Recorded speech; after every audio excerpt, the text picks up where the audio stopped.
everybody. Welcome to ABA Inside Track, the podcast that's like reading in your car, but safer. I'm your host, Robert Perry Cruz, and with me, as always, are my fabulous co-hosts. Hello. It's Diana.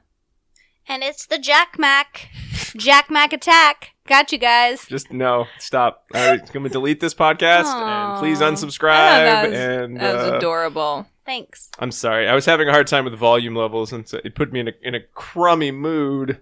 You love playing with the volume. I don't actually love playing with volume levels. It's your favorite activity. I just have to play with the volume levels. You could have fooled me. They're too loud. They're too soft. Usually people don't mind. One time, one person, he hated it, and they gave us 1 star because our sound was so bad. I'm still really sad. I understand. If you gave us 1 star because our sound was bad, please listen again and decide if you want to re-review us, because I think the sound is much better. But anyway, this would be... What is us? What is us? Well, it's certainly not a podcast about making good-sounding podcasts because we are really neophytes in the area. It's actually a podcast about behavior analysis and the discussion of behavior analytic research. And every week we have a new topic that we are discussing on some area of research. And this is actually a second part of a 2-part series from our book club. We picked a book to read rather than articles. And if you didn't listen to part 1, you probably should listen to part 1. Otherwise, this might not quite be as fulfilling an episode as you're used to if you usually listen to our show. We highly recommend part 1. Part 1. But what book are we reading, guys? I'll tell you. Because I took as long as possible to not actually say what it is we're talking about. Spoiler alert. We're reading the book called The Power of Positive Parenting by Dr. Glen Latham. Nice. That's the short version of the title. Did you know that? This is a long version. The Power of Positive Parenting, a practitioner's parable for pushed around, peer pressure, problem, puzzled panic, peering over the precipice parents like you. Where is that in the book? I made that up. Oh, okay. You know, actually, though, you were right. Because the real version is The Power of Positive Parenting, a wonderful way to raise children. I think he beat you. Because that sounds much quicker to say. But yours has more P's in it. That's right. It's alliterative. If you've purchased CEs from us, thank you so much. We were able to afford the pop screens that did not blow out Diana's microphone just there. Shoo! That's right, y'all. We will be talking about the power of positive parenting, which if you listened to part 1, and again, if you didn't listen to part 1, please stop, pause this, go download part 1. Maybe you downloaded it and deleted it by accident. Download it again. It's episode 67. And listen to Power of Positive Parenting part 1. We're going to do a brief review in just a moment, but you really want to hear all about the key components of Dr. Latham's parenting rules, or you're going to kind of be a little lost today. So this book is pretty long. It is very fun to read. It is written in a very knowledgeable but very friendly conversational way. However, it is set up and it is about as long as the average textbook. So it is not sort of I'm going to read this, over the next hour or two. It takes a while to get through. So we won't be talking about every single chapter, but this week we will be sharing some of our favorite chapters from the book, and then talking a little bit about how we have or have not applied some of the lessons of the book in our own parenting life, because we are all behavior analysts and parents as well.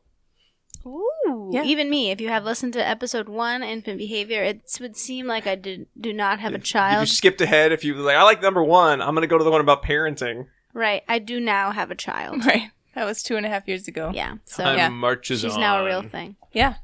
So this whole book is chock-a-block full of Dr. Latham's advice on varying parenting problems, but he relates everything back to the principles of behavior. So he's, threading through the whole thing, discussions of how this all really relates back mostly to positive reinforcement. Mm-hmm. Before we get into our favorite chapters from the book, let's do a quick review of the key rules that Dr. Latham lays out for all parents.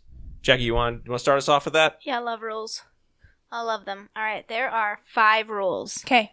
So, rule number 1, clearly communicate those behaviors that will get your attention. That makes sense. You being the parent. You being the parent. Yeah. Yep. Rule number 2, ignore inconsequential, weed variety type junk behaviors, as he calls them. Rule number 3, selectively reinforce appropriate behaviors. Rule number 4, stop and then redirect inappropriate behaviors. Also makes sense. Mm-hmm. And rule 5, stay close to your children verbally and physically. So maintain a really good relationship. Keep cool. Don't get strung out. Don't get strung out, either Call- literally or figuratively. Be honest. Praise kids when they deserve it. You know, be a good role model, basically. Yeah. It's funny how a book that is so very, very long and has such a great scientific underpinning really boils down to only a few basic rules that are repeated over and over and over again, which I think is one of the reasons this is a strong book for parents, in that it does give them the power to say, you do not need to pay attention to every single thing your child is doing. You should focus on the things that they are doing well. You should make sure that you are spending time just talking about things that are just fun and pleasant.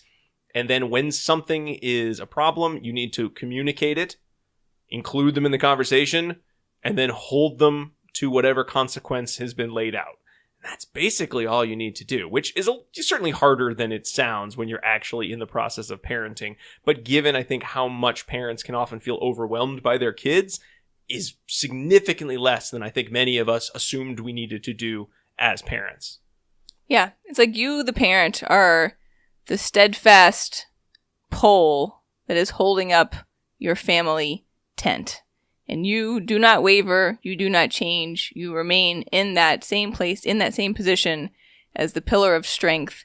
And the children may stray, but they will return to you as long as you maintain that place in the family.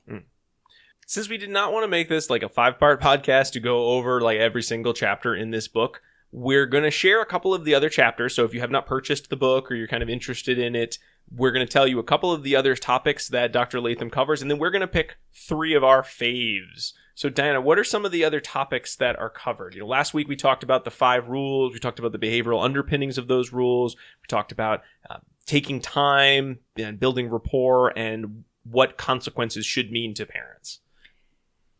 All right, so he covers a lot of other topics in here. I'm going to pick out some of them. I mean, they're all obviously related on the theme of parenting, but he talks about responding to adolescent behavior, dealing with hate and anger, building self-esteem. He talks about fussy babies. He tells you not to spank, how to use time out, how to eliminate tantrums, what to do regarding sibling rivalry, toilet training, thumb sucking, lying and stealing, teenagers generally, TV watching, how to help children achieve in school, dealing with substance abuse. There's a lot. And then the best chapter, when all else fails. When all else fails. Yeah. It's certainly not that every one of these chapters I think is the most important. So if you read about toilet training, there's nothing that you're going to find that's brand new here. However, if you are a parent and you're like, I need a book that tells me every possible thing I might want to know about a parent, then the chapters do suffice. I think some of them are much stronger than others in that regard, but most of them do a pretty nice job of covering kind of the key components you want to pay attention to. And again, this book is not for parents who have very, very specific needs for their children. It's general parenting for everybody. So it does cast that wide net over what types of problems the majority of us will see as parents. Yeah. And he, these are just chapters on each of these topics. So he'll say at the end, like, you might need more to go on than this. This is just an overview, or he'll recommend you seek outside assistance or help if you're dealing with a more challenging situation. So I think the spanking chapter is like 2 pages. Like, don't do that. Don't spank your kids. Why would you do that? Another short chapter that I love that we won't necessarily go into in full detail is a chapter called A Note to the Moms and Dads. And it's like, remember, your children will leave sometime and you need to still like each other. Right. So make sure that you still like each other. And hug and kiss in front of your kids. Be respectful to each other in front of your kids. I loved that one. Mm-hmm. I just like that he thought of that, right? That even though it's a book on parenting, he's saying, hey, you are also real people. Right. And do real people things. Mm-hmm. Like, just because you have kids doesn't mean you can't like your spouse. Yeah. I like that. And then that's threaded throughout the book, too, is, you're setting the model of behavior for your kids and everything that you're doing. So you want to make sure you're presenting all aspects of your life in the best way possible. And most of I think the central theses of the book, in that you're building a relationship that's going to last forever, that even when things aren't going well, when your kids are horrible teenagers, eventually, if you've done a good enough job, they'll come back. It does look to parenting as something that will last as long as you are alive. So it is a good feeling, especially as, some of our own kids are getting older, to realize, oh, so it's not just I have my parent and then they suck the life out of me, and then once they leave, I can just sort of shrivel up and die because who cares anymore about me? No, you get to keep going. There's more to be done after this. You keep parenting forever and ever. Until you shrivel up and die. But that's unrelated to the fact your kids have moved out. That sounded both exciting and, dreadful.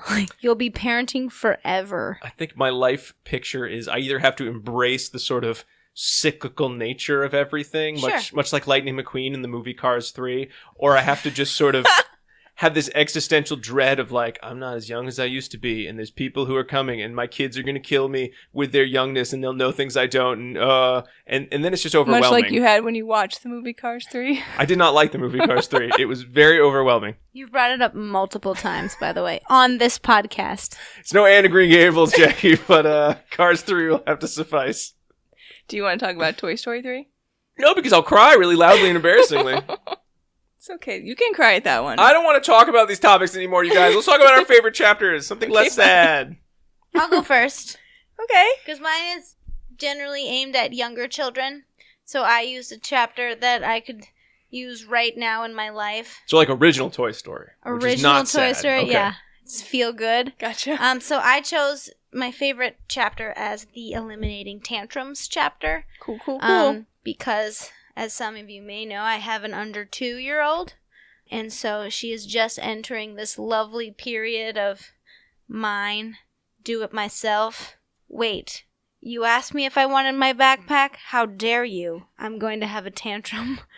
That happened today. How dare you ask me? How dare you ask me? Of course I wanted my backpack. Of course I But didn't. now I don't. Right. Of course I didn't want my backpack. But when I got to the car and my backpack was not on my body when I got into my car seat, I'm real mad.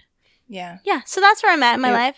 It was raining today, so then we had a whole, should I wear the rain boots or the sneakers thing? And both choices were wrong. Oh, yeah. It's basically the end of the story. Yeah. Yeah.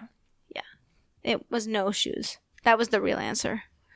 I love that he starts off the chapters that everyone engages in tantrums, right? Children engage in tantrums. Adolescents engage in tantrums. Even adults engage in tantrums, right? They sometimes should look different, but they might not, which I liked. He said that. Even adults engage in childish tantrums.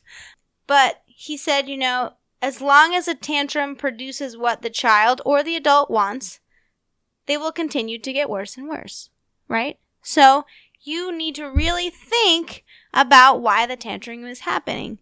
And he stresses that a lot of parents will try to reason with their kids or try to use logic, but it's raining outside. You have to wear these boots, if you give that example. Yeah. And Dr. Latham says tantrum behavior is learned through conditioning, not through logic or reasoning. If you say, but it's raining outside, the almost 2-year-old is not going to say, oh, wow, that is very clarifying, Mom. Even Thank an adult you. having a tantrum won't say, oh, I didn't even notice that. Right? Maybe there's a tiny, tiny chance. But even then, once you're tantruming, it's sort of, you're done. I know a lot of if any of you out there are engaged in any sort of verbal de-escalation or any of the sort of safety skill trainings, they'll sort of talk about what does a crisis look like? And there's usually that point in the crisis where it's sort of the equivalent of the tantrum. They don't call it a tantrum because it's a little rude to your clients, your consumers, your students. But it basically boils down to it's a lot of noise and screaming and yelling and crying and kicking, but not really hurting anyone or anything. And usually the response is kind of let it happen and back away, but don't bother talking because nobody is listening to you. Right. Yeah, I've had to describe it as an hourglass. Mm-hmm. Right? So the middle of the hourglass would be the crisis point or the tantrum.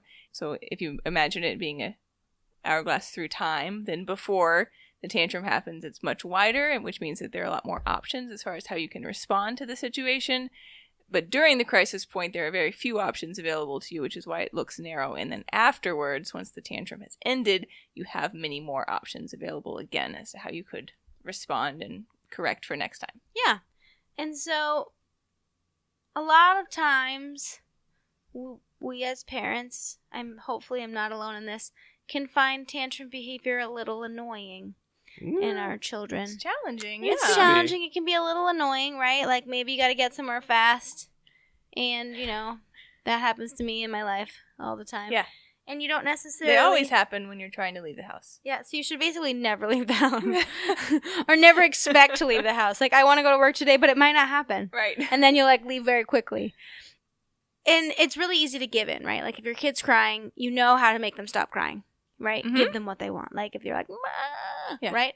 So because their behavior, it's the flip side of the reinforcement. Like, for you, it's negative reinforcement to have the tantrum end. But usually what's going to provide the end to the tantrum is what's going to reinforce the tantrum in the future. Right.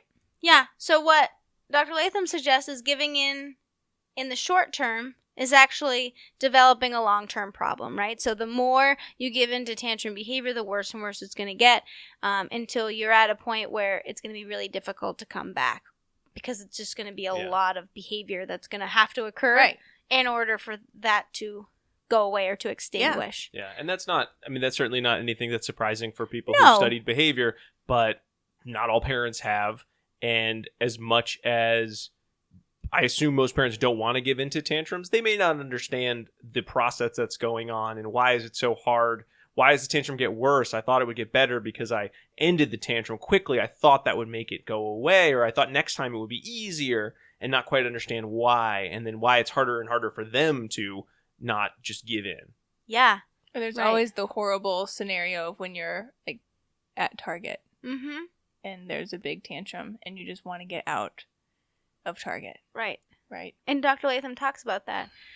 He talks about what to do if you have a tantrum at home and what you do if you have a tantrum in public. Because they might be two different things. Yeah. He also suggests that parents should remember that if children are engaging in problem behavior in the classroom, they are less likely to spend time in instruction time, and teachers will be less likely to want to include them in instruction time because of that problem behavior. So he's like, it's really good to get rid of this tantrum behavior as quickly as you can so that everyone's happy as they can be, right? As happy as they can be. He suggests that there is a 2-step approach for getting rid of tantrums, specifically in the home, is to, number 1, identify some pre-tantrum behavior. I know that there may be, when I am going to encounter a tantrum, be a little bit of whining initially before a tantrum. It might sound like this. Or it's a desperate hi, like, hi. So that's a lot. If I'm not paying attention to her right away, she'll do the desperate hi, which is funny. And so if the whining and crying persists, Dr. Latham suggests that we should tell the child that they need to use their best voice with their parent. And if it continues to persist after that, then the parent should say the name of the child and say, you cannot be with me when you're doing that, and then walk away. So I love that, right? Because it gives a parent something to do. You're like, what if the child has octopused himself around your leg? Right? You just try to keep walking. You keep walking away. And the only time you're obviously not just going to walk away and out of the house. You're going to still make sure that the child is safe and that there's nothing that they can hurt themselves on, right? But if they do start engaging in behavior that might hurt themselves, if they're trying to climb on a chair, that's when you might need to lead them to timeout or to a safe place and say you need to sit here and be calm and wait until you're ready. At that point, any appropriate behavior that occurs should be reinforced at home. If you don't see some precursor tantrum behavior, if you just go straight to a tantrum, Dr. Latham suggests that you immediately leave the area that you're in if it's reinforcing and go to a timeout place or a quiet place and say, when you behave this way, you may not be with us. And he says you should say this firmly, but not angrily, right? It's just a matter of fact, just like I'm going to watch TV. If you behave this way, you can't be with us. And then you wait until they're calmed down, and then you just give a hug and move on. He suggests that one really practical way for you is when the child is not engaging in tantrum behavior to practice what will happen. So give them the skills during non-tantrum behavior times that if you need to take a time out, if you need to take a break away from us, to like take deep breaths, then you need to tell me. So role play and practice, like walking to timeout. Yeah. You know, saying I need a break, saying I'm ready to come back. And then this is going to help when there is a tantrum behavior, because you can remind the child the skills that they already have. And again, he says it so many times. Do not give in before your child gives out. And he's like, sometimes tantrums will last an hour. I like that. And he was like, exclamation point. But that's okay, because if your child is still engaging in tantrum behavior, you need to stick with your guns. And whatever consequence you need to do, you need to follow through with that. When the tantrum's over, you don't bring it up 1,000 times. You just say, I'm glad you're feeling better. Give him a hug and kiss and move on to something different because you worked through that moment. And I like that, right? So nobody, if you get into a fight, nobody wants to hash out the fight after you've made up in real life, right. if you think about it, right? Let's actually sit down and talk about why we just got in that fight and the solutions that we just had. Then I'm like, actually, I'm mad at you all over. Right? Yeah, So he suggests not to do that. Just be really empathetic and understanding. I'm really glad you're feeling better. Yeah. Kiss and hug. Let's move on with our day and, leave that behind us, which I love. If a tantrum happens outside of the home, you should plan in advance that may happen. So have your escape route if you need one. Be okay with having a crying child in a cart if that's how you're going to do it. Like if you're going to go through the grocery store, like, the child cannot get anything, right? Yeah. You just got to do it. Sometimes it is like a little funny to be that parent where you're just pushing the cart, the kid is screaming, you're just smiling, you're just like getting your groceries, and everyone's looking at you, and you're just like, I'm fine, it's fine, everyone. And there's a fire burning behind you. As parents, we all have to remember that almost anyone else in a store who has children knows exactly what we're going through. They have been the parent who's like, yep, I'm so embarrassed. Everyone must be staring at me and thinking what a bad parent I am. And I think we all just have to accept and be kind to each other and realize, no one's looking at you because they're saying, ooh, what a terrible parent you are. They're saying, oh, I feel bad. I know what that feels like. I hope they don't think I'm judging them poorly because I never wanted to be judged poorly. So unless someone is, hitting a child in a public place, in which case, yes, do glare and go tell that parent, like, what the hell? But if they're just neutrally kind of moving along with their crying kid, just, give them the kind of the nod, like, I know, it's okay, you'll be fine face. And we'll all agree to support each other out in the community. Yeah. I was at Target the other day in this exact scenario, and they opened up another lane for me to check out in. Wow. Just to try to get me out of the store. 2 people tried to give him stickers. Wow. Yeah. Those little doggy Oh, stickers. yeah. At the I end. actually And kind of now they're hate... like radioing each other, like, do you have more stickers? Can you get more stickers up here? I actually hate that Target gives those stickers out because now Sylvie expects them wherever we go in a checkout line. She's like, Sylvie sticker? And Trader Joe's. Yeah. So. Trader Joe's used to give out balloons. No. That was a rough extinction burst. Yeah. Right. Yeah. We were at Whole Foods getting some gluten-free cookies, and she was like, Sylvie sticker? And was like incredulous that the woman was like, we don't have any. What kind of store is this? It was awesome. She's like, no sticker? No sticker? Sticker of that? And I was like, you'll get a sticker eventually in your life. You'll be fine. He suggests if you can't handle the stare, you can take the kid out of the public space immediately and go sit in the car and wait it out. Yep. And that's okay. We have done that too. I've done that. So if I it's missed unsafe, a whole breakfast while everyone was enjoying their breakfast. I remember that. Crying IHOP. kids sitting outside in the car waiting to calm down. Easter breakfast. It's been multiple times. Yeah. It's not just once. You can do that. That is okay too. Just remember to only reinforce the behaviors you want to see and try to ignore as much as possible the behaviors that you don't want to see. Not ignore the kid, right? But ignore those behaviors. So if you don't just like leave the cart and like walk away. You bring the kid with you wherever you go. Yeah. So he just said, you always want to review and practice your expected behaviors and reinforce appropriate behaviors and know that it will pass. So everyone will have a rough bump. But if you follow your rules, you as parents, and you stick through it, tantrums will be less than they would have been otherwise. They'll still happen Mhm. because kids assert their independence, right? But it'll be less. So I liked that.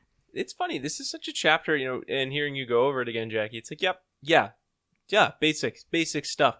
But I think even us behavior analysts forget that, hey, those rules that you use when you're working like with children with special needs or children who have been identified as having severe challenging behavior, those rules apply to your sweet children. It's human behavior rules. It's nothing that's just magically only for one societal group. No, absolutely not. And I think everyone forgets that. I spend a lot of time coaching individuals how to deal with challenging behavioral episodes. And a lot of times they really are more about the child's just upset. They're not doing anything harmful. They're just screaming and crying.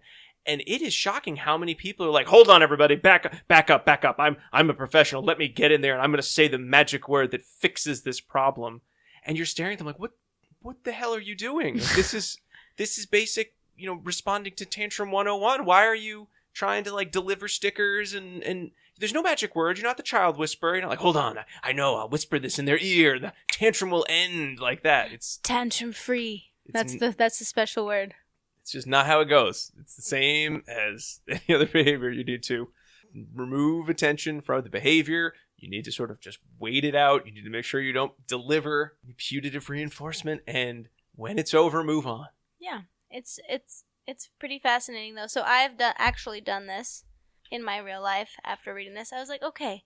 I actually found myself trying to reason with my almost 2-year-old, which is hilarious. I'm like, but you have to wear your shoes.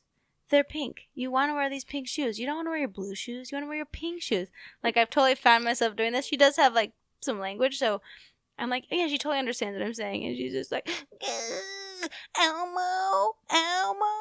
Like, she's not listening, right? Like, why didn't I ever possibly think that we could like sit down and have like an adult conversation when I can't even do that with like an adult person? Mm-hmm. So I think that's funny. So I was like, just walk away, and I did. So she was having a tantrum. I walked away. She's standing there screaming and crying. Now I'm like just getting stuff ready, and I'm completely ignoring her. And she goes, "Mommy, I'm screaming," and I don't say anything. Pay attention to me. I'm so sorry. Yes. I'm like, I just not, and I just keep going around getting my stuff ready, and then she's like, "Mommy, I'm crying. Oh, I'm crying, Mommy. Are you okay, Sylvie? Are you okay?" That's her name. Are you okay, Sylvie? And I just look at her and I'm like, I know, right? And then I was like, all right, when you're ready, you can, stop crying and we'll go to school. Like, I'll be waiting for you in the sunroom. And I like just walk down there and she's like, "Mommy, where are you?" Oh, Jackie, you can't even imagine how much better it gets in terms of the language the kids will use. It's You're going to get amazing. So many, "I hate you. I You're did not get the those. worst. I just got, "Where are you?" I love everyone but you." But then, that's awesome. But then like after a little bit, she comes walking in and she's like, "I'm ready." And then we went to school and it was fine for the most part. One of my kids yesterday said, "Bye, Mom. I love you. I love you more than Dad." That's awesome. I don't think it's fair. I read the parenting book first, and I'm implementing the strategies, and they're just trying to pick up on Diana's parenting weaknesses before she got a chance to read the book. So unfair. That's so really funny. unfair. I didn't respond. But anyway, all right. Secretly, she just wrote them a note later, like, "Thank you so much for your kind words to me." Sincerely, There's an extra cookie for you, Mom. I did. There was a good month where the kids were really on my case. I was like, you know what? I think I have to somehow sabotage how much they like Mom versus me. That's awesome. And I think there would be a time like, "Why is something not there?" I'd be like, "You need to talk to your mother about that. She didn't get that for us." That's amazing. What's one of your favorite articles? I mean, favorite chapters? I apparently didn't read the one about being nice to your wife. Sorry, I forgot. That was toward the end. It was a long book. You might have I was missed kind of it. running out of steam. Like, yeah. Diana, Wife. I care and value you. Why don't you go next? Okay. So I chose a chapter on building self-esteem. Which is not a real thing, so move on. Ouch, man. Do you want to operationally define self-esteem? Yes, differently? that's more what I mean. Is I think the issue that comes up with self-esteem is it is a mentalistic term. It's not well defined, and then most people equate self-esteem as telling kids how great they are all the time, which is not really what self-esteem I think is ever meant to be. Okay, well, later on in the chapter, he gives us some components of self-esteem or how one might build self-esteem. So maybe we can work backwards once we get to that point to making ourselves a decent behavioral definition of self-esteem. Thank you. All right, so the crux of this chapter is that you really want to be careful in what you say to your kids when it's going to relate to them personally. And, not to say the kids have a fragile ego or anything, but I think that what they hear as a kid regarding how they see themselves can have a really big impact. So the example that Dr. Latham gave was when he was a pretty young boy, he and his cousin were in a choir together. And after their performance, his aunt said, "Oh, you guys both sounded so great." And then his mom was there and she said, "Well, you guys both tried hard, but your cousin has a better singing voice than you." And he's like, I love my mom. I don't hold that against her, but I never sang in public again. But I actually do hold it against her because I put it in my book. Reading that example, hurt me a little bit because, you think back to when you were a kid, and I don't know, I think maybe I was a particularly sensitive kid, but I remember any of those little things like that, and they do stick with you for a long time, and I think that they do, shape how you see yourself. So you want to be really careful with your kids in the types of things you might say, and just like any chapter in this book, it's all about maintaining your own composure and self-control. As they say in the new Alexander movie, Rob, steer your ship with positivity, right? If your family is your ship, then you are in charge of steering it toward positivity at all times. He makes the point that self-esteem is, first of all, shaped versus thinking of it as a causal variable of behavior, right? Because we often say, oh, this person's behaving in this way because they have poor self-esteem. He says, from a behavioral perspective, sure, we should flip that around and say, no, self-esteem is something that, due to other consequences, can kind of become shaped over time versus we're behaving in this way only because we have low self-esteem. Right, and that's teleological. Right? Yes. Teleological. Yes. I always say it wrong. It's teleological. Like telly. Circular reasoning. Teleological, yeah. So I thought that was helpful. And then he jumps right into talking about 4 ways that we can build self-esteem for our kids. So I'm going to go through those with you guys now. First one was first of all, do and say things to show your kids that you value yourself. I love that one. You feel good about yourself. And I think... I tell my kids how great I am all the time. Is it working? They love it. There's nothing they like hearing more than, guys, Dad's right. That's whatever I said. It's right. I don't think that's exactly the point. What? I'm really trying hard to follow the steps there. But that you should be proud of yourself and the work that you do. You shouldn't put yourself down in front of the kids because, again, that's just modeling behavior that you don't want to see them then produce back, mirrored from you, and which makes total sense. And then I don't have daughters, but I also immediately thought of that aspect of this. You don't want to be creating a negative self-image, self-talk in your children based on what you're saying about yourself. That doesn't only apply to daughters. I shouldn't have said that. Number 2 is, so after you've said and done things to show that you feel good about yourself, that was number 1. The next step is to say and do things with or towards your kids to show that you highly regard them and their ability. Those were his words. Did you know I hate the word ability? Is that why you said that? No, just because I was quoting, so I wanted to give him credit. So that involves looking for and creating opportunities to give both positive physical and verbal attention to your kids, just for anything, Just spend time with them, give them a pat on the back, rub on the head, sit next to them on the couch, talk with them generally about their day, give them just positive attention in the form of your attention. Doesn't have to be, great job sitting on the couch with me. It's just, you're there, right? Another theme I think that runs through this book is we're shaping our children toward civility. They start out as wild little feral monsters, and over 25 years get shaped into society, right? So any little thing that you see that's moving in successive approximations toward that end goal, you should reinforce. And doing that all day long, every day, is what's going to also help to build them to have a good self-image. he mentions the idea of putting something out of place in your home. His example was a potted plant. Yeah, you talked about that last week too, except it was the other example he'd used in a previous chapter was like, put your pictures askew. Yeah. Again, I don't know that cue would work for me, but he's saying, like, put something around your house that's going to help you remember to make sure that you're doing this all the time. It's like catch 'em being good type of thing, right? So, like, how are you going to remember to ensure that most of your interactions with your children are positive?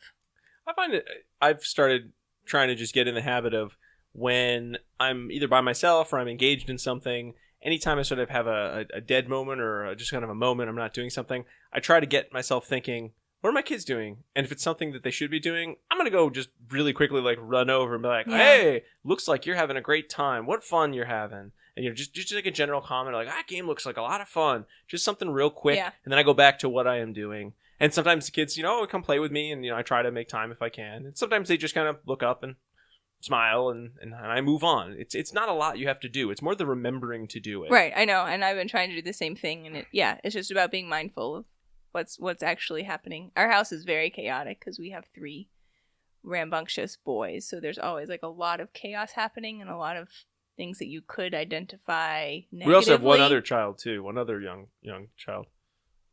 What? We have 3 rambunctious boys, and then we have one other child. Haha. It's you. Time. Read the last chapter of this book. You're supposed to be more supportive. My self-esteem is bad, so this podcast is going to sound awful. That's how it works. No, Rob, your podcast doesn't sound great. Don't say things like that. You're good. You're really good. We'll get to that part next. And then, this is important. Never, ever put your kids down, use sarcasm, or berate them. Like, full stop. The sarcasm one is good to remember. Right. Well, sarcasm related to, like, their behavior or how you think of them. That's important, though. Yeah. Like, we use sarcasm in our household. Because we're hilarious. Because we are hilarious, and we are giving our children a crash course in comedy just by living with us. So I think that's a little bit different than being like, oh, yeah, you're totally going to amount to something someday. I would not ever say that to my kids. So I think that's what he means by sarcasm. So that was bullet point number 2. And bullet point number 3 is the most crucial bullet point, I guess you could say. So at least for me. So if your child says something disparaging about themselves, this is what he recommends. You respond with empathy and love, but then you also move them towards looking for a solution to the problem. So you're not going to dwell on the problem. You're going to acknowledge how they're feeling, reiterate your love for them, and then help move them on from it. Donna, you want to talk for a second about what responding with empathy might sound like? Because a lot of people, I think, when kids say like bad things about themselves, want to sort of do, no, that's not true. They want to sort of debate them, like, no, like it's a fact. When their child says, I'm worthless, like, no, of course you're wrong. You're not worthless. I'm going to prove it to you. And that's not the same thing as responding with empathy. Do you want me to give you a little role play? Yeah. It's super short, but we can do it together if you want to. I would love to. Okay. I love it when you guys are a team. We're always a team, Jackie. We read the last chapter of the book. This is your line. I can't do anything right. I'm just no good. I wish I'd die. I'm sorry you're feeling down, son. To me, you're priceless. I want to help. Let's talk about it. There's an example of all of the things I just mentioned, right? So that's the empathy, the love, and then working on moving towards a solution. Mm-hmm. So it's, acknowledging their feelings, like, you're sorry you're feeling sad, sorry you're feeling down, sorry you're frustrated about this, I love you more than anything, let's keep talking, and let's see if we can't, get some answers, or find a solution, or get you some help. Yeah. Any of those pieces. So you want to make sure they know that their feelings are legitimate, but you also don't want to reinforce just that behavior, like the negative self-talk. Yeah. By only talking about their problems or rehashing them like at length. You want to provide help to them after acknowledging their feelings, seek help for them if needed. So if it's not something that you feel like you can handle, then he definitely recommends finding a counselor, clergy person, family friend, someone else that can also be a resource for them. So I thought that was really important and a good message, right? So verbal behavior is behavior as well, just like anything else, and it's obviously can be shaped and reinforced by its consequences too. So if your child is crying out in this way, then they're telling you that they need something, but the language that they're using may have been reinforced over time and can be modified and shaped based on the consequences that you provide to it. So you want to help them by acknowledging it, but move on from it and not just get stuck in that cycle where you're saying, oh, it's okay, you know. Okay, so you want to do a bad example with me, Jackie? I do. I love bad examples. Okay, great. You be child. Child. I don't know what's the matter with me. No one likes me. I lose friends as fast as I make them. I must be ugly as a post. Now, don't be so hard on yourself. You're not ugly as a post. You're cute as a button, handsome as can be. For proof, just go look in the mirror. You know very well I'm ugly. You sure don't see the good-looking kids at school without friends. Ah, good. So you can see in this example that the parent's response has sort of fed into the child's verbal behavior, right? So we could potentially continue to see more and more of that conversation, which is just going to reinforce that type of talk. So Dr. Latham also gives us another response on the parent's part. So if you had said the whole part again about you're ugly as a post, the parent could say, I never realized you felt like this. It's obvious to me that you're really hurting. Let's talk about it and see if we can find a solution. Yeah, right? I love that it's like, don't try to fix it, parents, because even if you tell them what to do, they're not going to do it probably. Yeah. Right. So let them find the solution. Yeah. It's very hard when people are talking about something that's bothering them to not say, all right, hold on. Because as much as we want to be helpful, it is somewhat aversive when people are talking about a problem. Because they're like, I'm going to fix this problem. And then we don't have to talk about this. We can talk about something fun. Right. So I'll give you the solution right now. No one is ever actually, unless they specifically say, what do you think I should do? They don't actually want to hear a single idea you have. They just want to know that they're heard and you're listening to them. And then you might get to a point where, you know, you do that. Let's talk about how that feels and let's talk about some steps. You might get there. I do think that this is hard for behavior analysts because we're problem solvers. We're really good at solving every problem, Yeah. and we do it really fast. And, you know, it's I think anathema. just by nature, It's anathema of us not to have a problem be solved very quickly. It is. It's hard, you know. So, all right. So that's good advice there. And then the fourth point he brings up is to put failure into perspective. So saying that if our children are having difficulty with some particular task, then we need to help them understand that there are natural, here again his words, natural obstacles on the road to success. And we want to encourage kids to work through failure or tough times, be proud of their attempts, even if, you know, the end result is not perfect, but help them acknowledge that they're learning from the failure. And that's just going to continue to build character as well. And then from here, he breaks down what he calls the 3 R's, which I think we could, this is the part I was saying, I think we could use this to kind of operationally define, perhaps, self-esteem.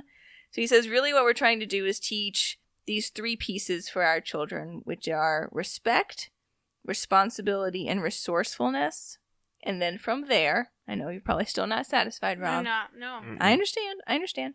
So from respect, he says that this involves having a sensitive regard for others.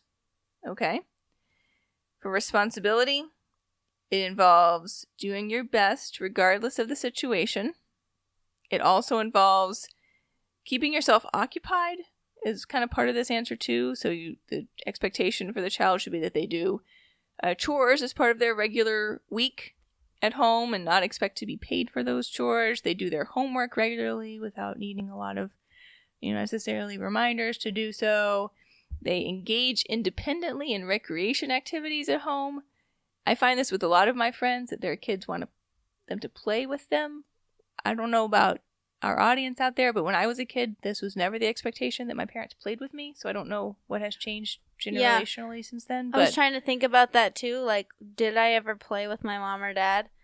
Minimally. I remember tea partying it and playing with my Precious Places village with my mom, or like playing like sports with my dad outside, but not like, hey, come and hang out with me for long periods of time in my bedroom. Yeah, no. Yeah.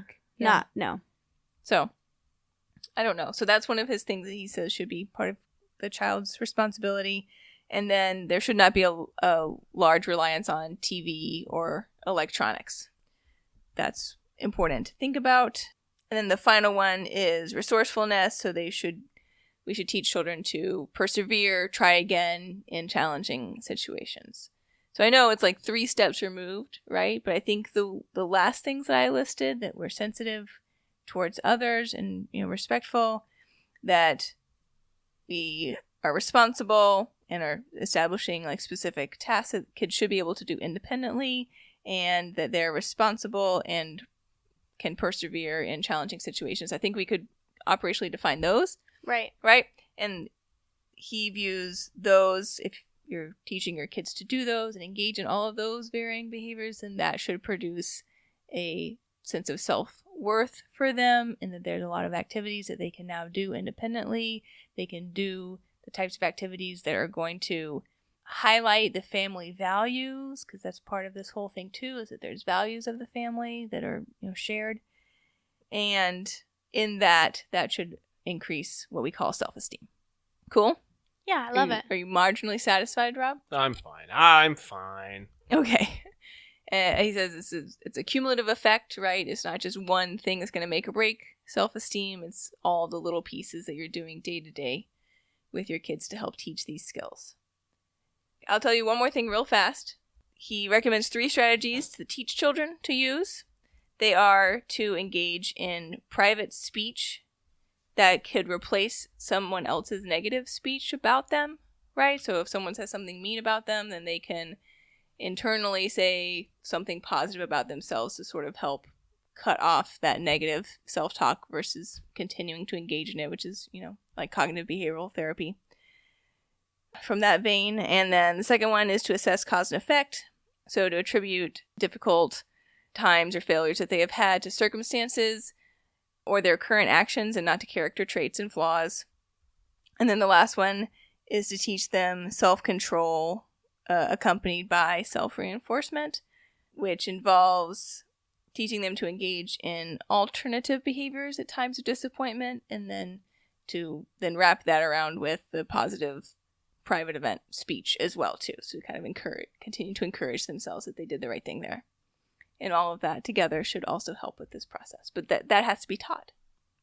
So we've talked about our 5 rules. We've talked about the general behavioral underpinnings of parenting. We've talked about tantrums and self-esteem. There are also other chapters with lots of other strategies. But hey, what are you supposed to do when everything goes all the way to hell? We'll talk about that when we come back from a short break. See you then.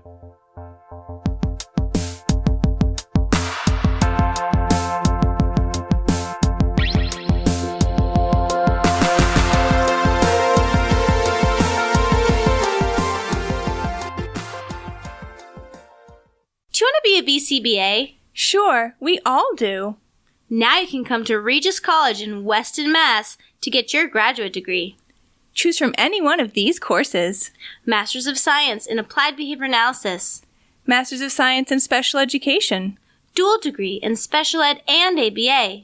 Or be eligible for your postmaster's certificate. You can complete your degree and be ready to sit for the exam in 2 years. And our 2017 grads had a 100% pass rate on the BACB exam. Come enjoy practicum placement support, ethics mini handbooks, PhD-level professors, small class sizes, and a service trip to Iceland. If interested, don't delay. Supplies are limited. Learn more at regiscollege.edu. Again, that's www.regiscollege.edu, regiscollege.edu. One more time, www.regiscollege.edu. See you there!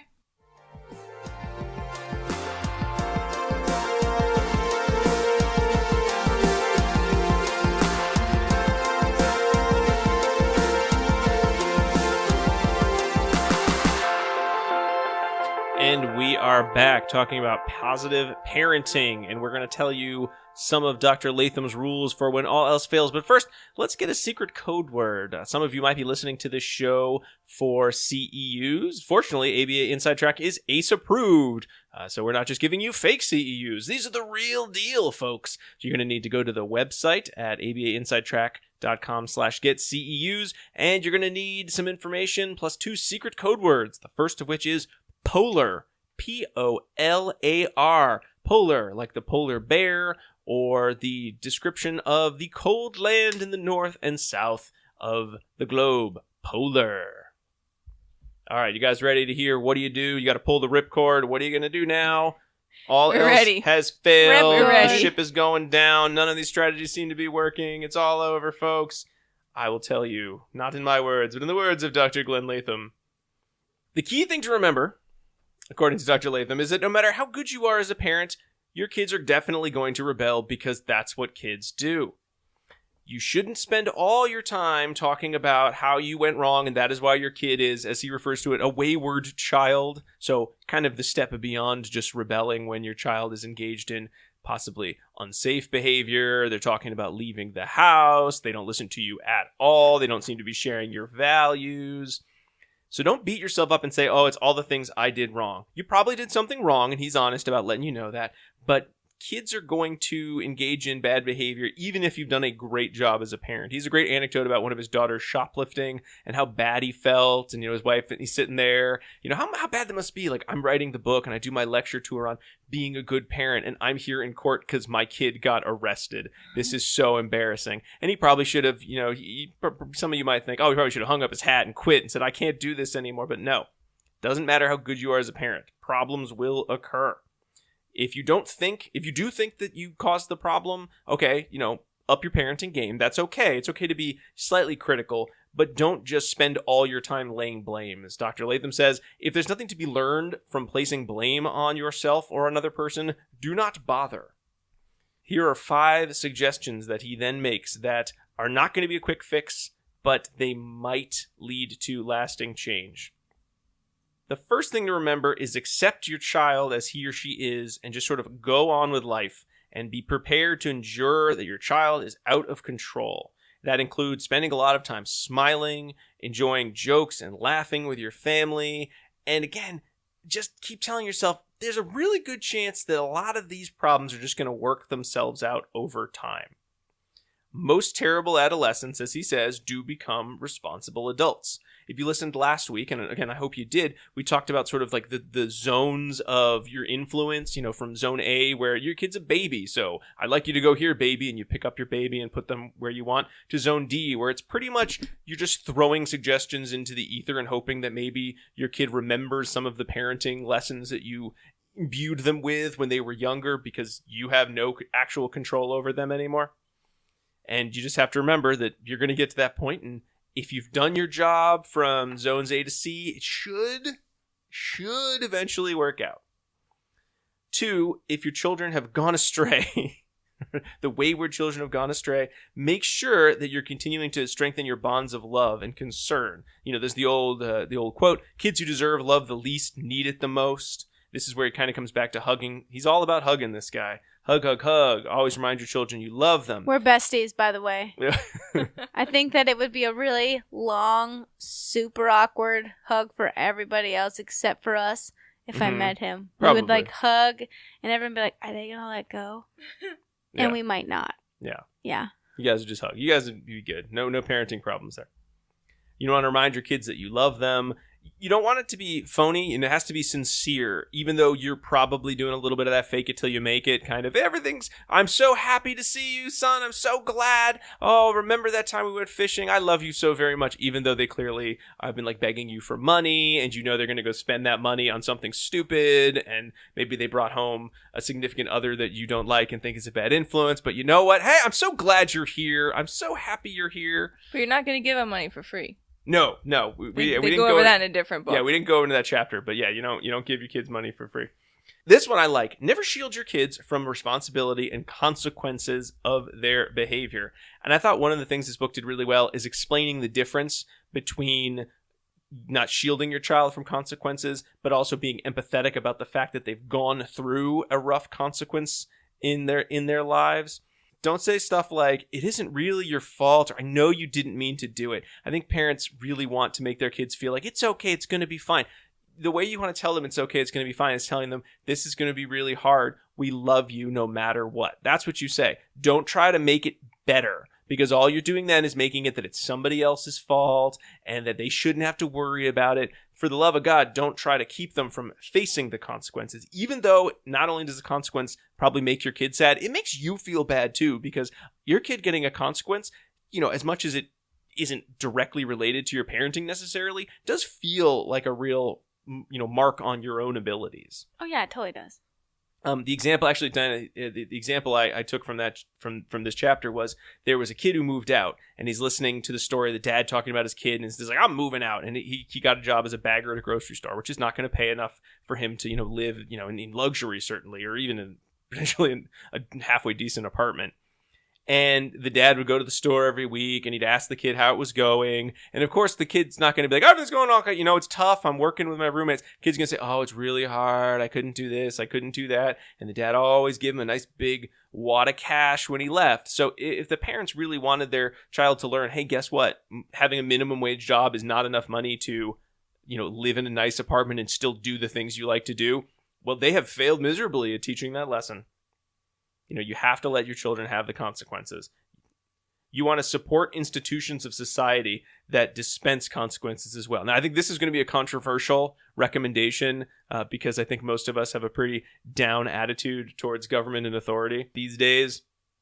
But as much as we know that there are police officers and government officials who aren't really good people and do the wrong things, it doesn't help our children to make it so that when something bad happens to them, that they blame those institutions and then we support those institutions. Those institutions do a lot of good, even though they do sometimes screw up. But it's not a good idea to sort of teach our children that, I know that you got caught shoplifting, but police are usually corrupt and they don't trust you because they know you're from this area or you look like this. That is certainly a possibility, but it is not going to teach any real useful long-term lesson. There are better ways to sort of make societal change that don't necessarily teach your kids that I don't have to take responsibility when I am in trouble for something. Yeah.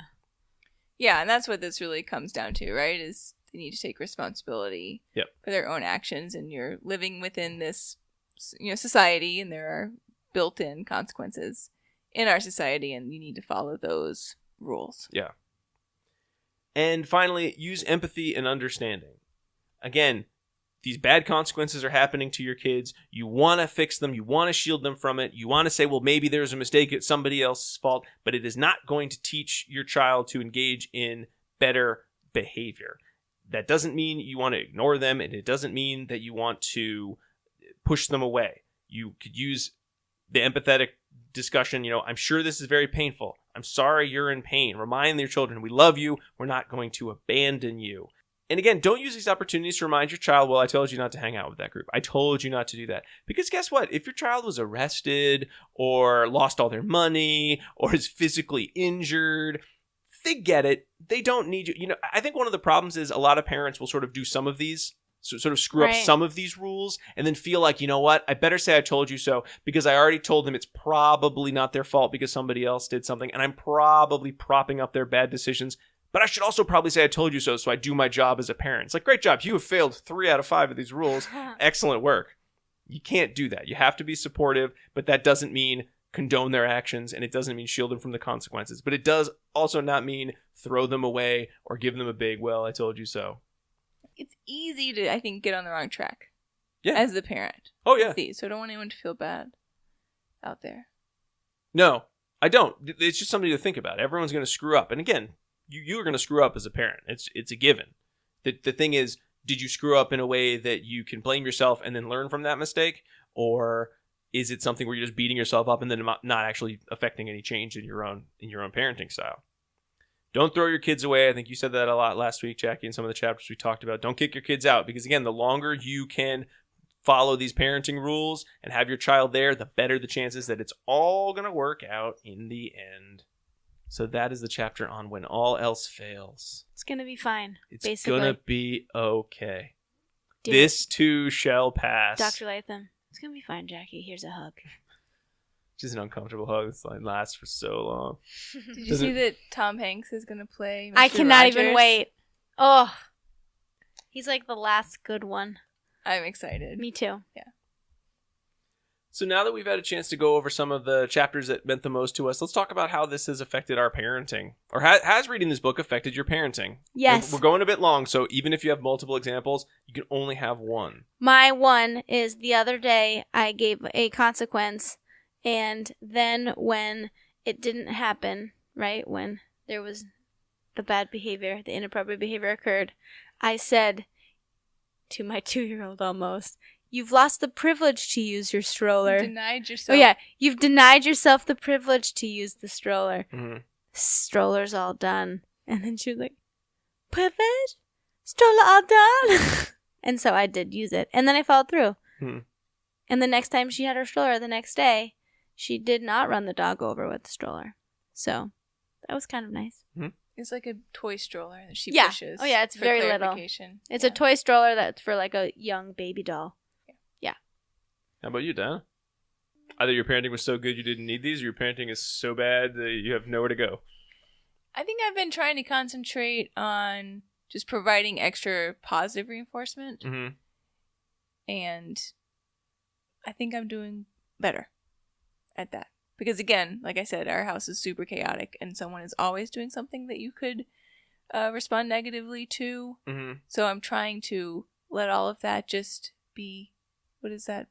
Troubled water under the bridge? I don't know if that's the right phrase. Water under the bridge? Yeah. That's just Simon and Garfunkel. Mm-hmm.